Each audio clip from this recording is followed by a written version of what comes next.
Good evening, ladies and gentlemen, my target demographic. So I'm 21 years old. Ronald Reagan is president, though he does not know it at the time. A friend leaves a message on my microcassette answering machine. There's a background extra gig you'll want to get in on. Trust me, get there early. Get there tomorrow like 6 a.m. People will be lining up, and I think they're only going to take the first 50 or so. Now, I'm a trained actor. I am just back from the Royal Academy in London. I do voice and speech work. I am eloquent and elegant. I do not do extra work. Plus, I'm doing stand-up comedy at night, so the 6 o'clock that he's talking about is the other one that I'm pretty sure is probably fictitious. But it's $150 for the day, and I'm feeding my twin habits of marijuana and stand-up comedy. Plus, there's something about the way my friend says this on my answering machine, something breathless and conspiratorial. I want to be there. The address is just over in New Jersey, so I take an early morning bus, and because I am neurotically punctual, I get there just after 5:15. I'm the first one there to line up to be an extra. It's a small shoot, 2 cube trucks in an alleyway. I wonder if it's a commercial. I locate an assistant director, recognizable by the handheld button mic on a spiral wire running from the walkie-talkie at his belt to the epaulets of his Banana Republic linen shirt. A lot of the crew gets walkie-talkies. Only ADs get the special wired mics. It's a status thing, and that I know this proves that I am film set savvy. I tell the AD that I was told to get here early to be online to be an extra. He tells me to wait by the door of the bar. That's what the address is. It's a bar in New Jersey on a street with people loading in filmmaking equipment through a door in an alleyway. I ask if they can use a hand. He tells me to go wait by the front door of the bar. I explain that I've been a PA on a lot of films in New York. I did the Cagney and Lacey New York location shoots. And he tells me to go wait by the door in front of the bar. So I go to wait by the door in front of the bar. I crouch in the damp dawn and smoke half a joint. I tuck the rest away for later. An Airedale wanders down the street alone. It pees on the corner of the building. I say, "Hello, Airedale." The Airedale takes this to mean, "I love you and would like to scratch your ears." The Airedale is, in fact, correct. I scratch it about the ears. It kisses my face. A tag on its collar tells me its name is Lola. I fold my legs and sit on the cool sidewalk with my back to the wall beside the door to the bar. The Airedale, far too large to be a lapdog, sits in my lap. She looks outward, front paws on the sidewalk in front of us. I continue to scratch her. I confess to Lola that I am not certain why I'm here. I don't know what the shoot is. I tell Lola that I didn't want to come off as a rube asking the AD what the job is for which I had taken the bus out to New Jersey at 5 a.m. I tell Lola that I'm hoping it's not porn. I'm aware that some people would be excited to get involved in a porn shoot. I am not one of those people. I've never had much interest in pornography, so I'm not even certain that there are extras in porn.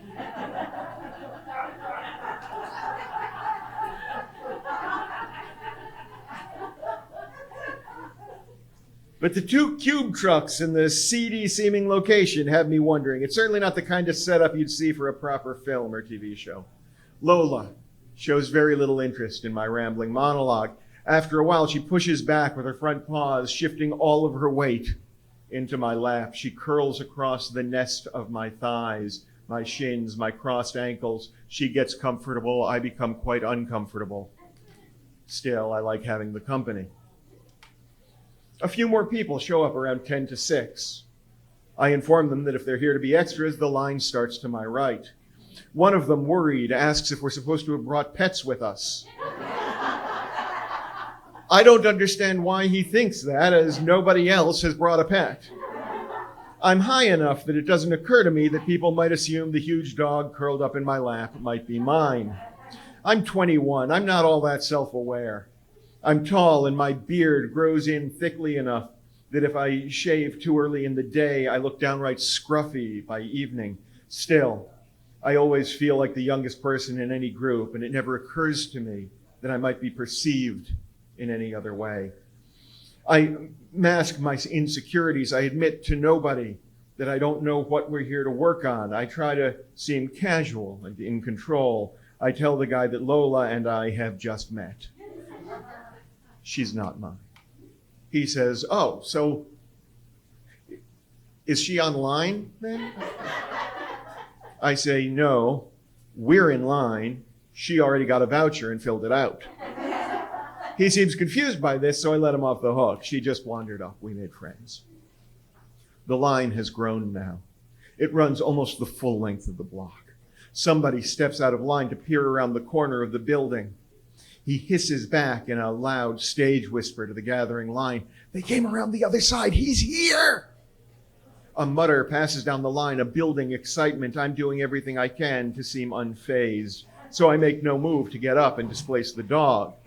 No move to find out why people would risk their valuable places in line to go look past the side of this building toward the cube trucks to see for themselves that he's here.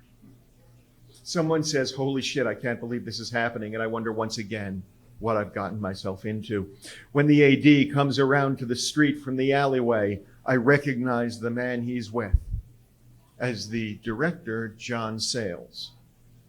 I only recognize him because I once saw him from afar when he was on the Sarah Lawrence campus scouting locations a year or two earlier. Someone pointed him out to me. I couldn't imagine that a bunch of extras hoping for work on some small project in New Jersey would recognize the indie director John Sayles, much less vibrate giddily at his presence. The AD and Mr. Sayles walk along the line looking at people, muttering, chuckling. I apologize to Lola and try to stand up. She reluctantly moves from my lap. She gives me a look that says, "I thought we really had something."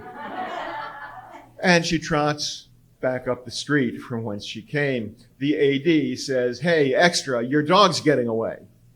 I say, "She's not my dog. Her name is Lola."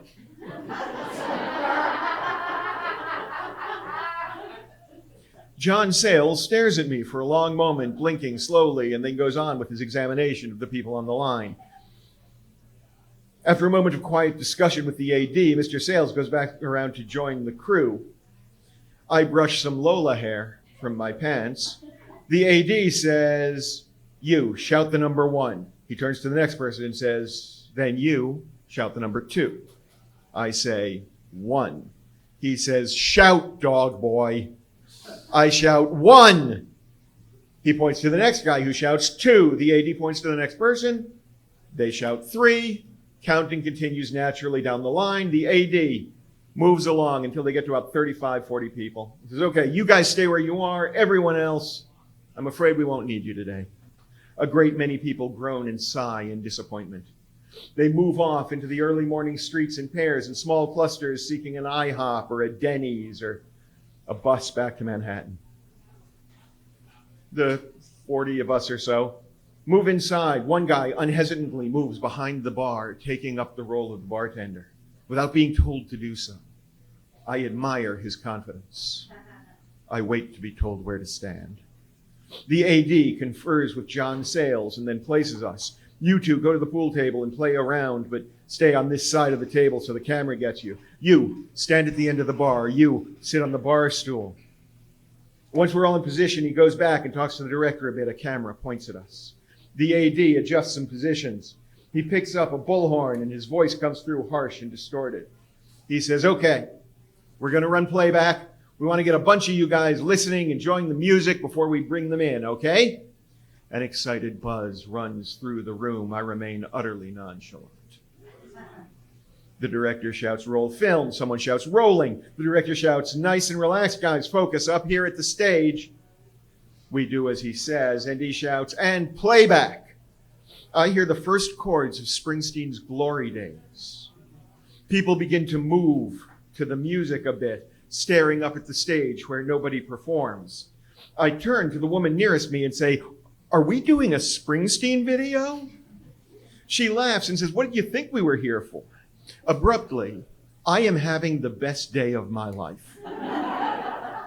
I let the music move through me. I dance a little. I focus on the empty stage. Sales shouts, cut! And the AD repeats it through the bullhorn to be heard over the music. The song shuts off. Sales talks quietly to the AD.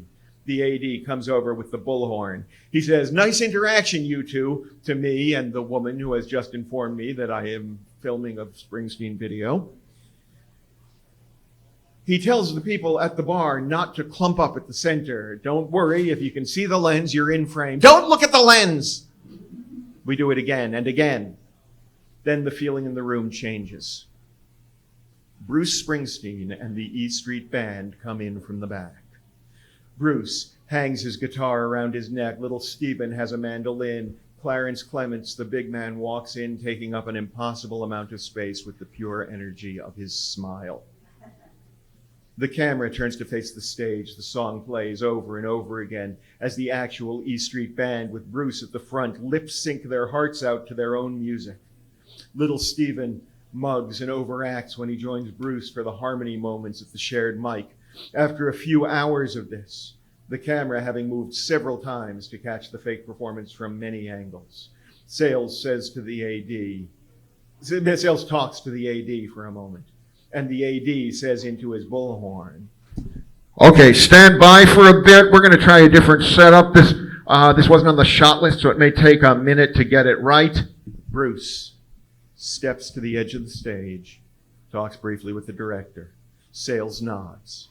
Bruce lifts his guitar over his head to get clear of the shoulder strap. He hands the instrument to the AD. He goes backstage to the mysterious world from which he and the band have emerged. The AD holds Bruce Springsteen's guitar in one hand. He holds the bullhorn in the other. He says, we're going to need a stand-in for a minute. Can we get, you know what? I don't know anybody's names. Dog Boy. Number one from this morning, get over here. I move through the crowd, unoffended by the nickname, feigning casual film set savvy. He hands me the guitar. He says, put it on, stand behind the mic. And there's something in his pronunciation of the hard K that tells me he spells it like a boy's name, not like a shortening of microphone. I've already been doing stand-up comedy for a couple of years, so without thinking, I moved to adjust the height of the microphone. I'm taller than Bruce Springsteen. The AD does not use the bullhorn. He says softly but very sharply to me, don't move the mic, bend your legs. I bend my legs until I am the right height for the microphone. The repositioning of the camera requires some shifting around of lights. I keep my legs bent. They need me to be the right height to get the shot lined up, to get the lights properly focused. The camera and the tripod go onto a dolly. The dolly goes onto a track. They move it from left to right, aiming the lens at the band, at me. They want to try a test run of the newly added dolly shot. I hear them making the decision, calling for quiet on the set, announcing that we're doing a rehearsal. Bruce has not returned. I'm in for rehearsal. The AD calls for playback through the bullhorn, and as the music plays, I keep my knees bent awkwardly. But I am Bruce Springsteen. I've been watching and listening all day. I know the chords. I play them on the guitar and hope no one is offended by that. It's not plugged in. Nobody can hear it over the music. I learned recently from musicians this is a power move. Behind me and to my left, Patti Scialfa sings her part of the song and taps at a tambourine. I glance at her. She grins at me. I grin at her. We have a connection. I can feel it. She's beautiful. She's in the E Street Band, and we make grinning eye contact on the stage. Maybe she enjoys watching the joy of this young man pretending to be his own hero. Maybe she likes that I know the chords. Maybe she is just acting, rehearsing, behaving as though I am Bruce and we are performing together. I am 21, and my blood is 12% plasma and 74% testosterone and 14% THC. I can smell her from where I stand, and the pheromones lie to me. I do not know that Patty and Bruce have their own thing going on, a sexual tension that will eventually turn into an enduring marriage. She's smiling at me, and I'm on stage with the E Street Band. I have Bruce Springsteen's guitar in my hands, over my shoulders. I can feel its weight. I know the chords, and I cannot imagine anybody not falling in love with me. They call for the music to stop and do some more adjustments to the dolly track. I'm comfortable now. I turn to Patty and say, "How cool am I right now?" She says, "You're the boss, baby." And then after the briefest pause, "It is baby, isn't it?" She winks at me and, oh, I'm on fire. Bruce emerges from backstage. He smiles at me as I clear the guitar strap and put the instrument back in his hands. I am aware in that brief moment of friendly handoff eye contact that he has the smoothest shave of any man I have ever seen in my life. I wonder for a third of a second whether he went backstage just to grab a second pass of the razor before they continue shooting. He says, "Thanks for covering for me."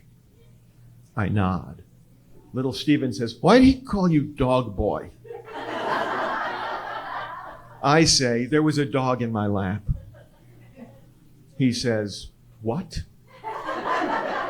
I say, her name is Lola. Bruce says, "What?" Then the AD says through the bullhorn, "When the extras finished hanging out with the band, we'd like to get to work here." Bruce gives me a smiling go-away nod, pointing to the bar with his chin, and I go. We finish out a 10-hour day. As we hand in our vouchers, the AD calls me over to talk to him quietly and give me a small pay bump from atmospheric performer to standing. I went to the Royal Academy. The band hangs around on stage. I glance over at Patty to thank her for making me feel welcome. Maybe to see if I can get her number. But she's steadfastly not looking at me, focused on her tambourine as if she's tuning it. I feel betrayed. I thought we really had something. For years thereafter, I listen to Bruce, and all I hear is Patty singing off mic behind me and to my left. I think of her smile and her smell. Every time as a shadowy after imagining, a brief consolation fantasy, I wonder if Lola the Airedale wanders the streets of New Jersey and occasionally thinks of me. Thank you.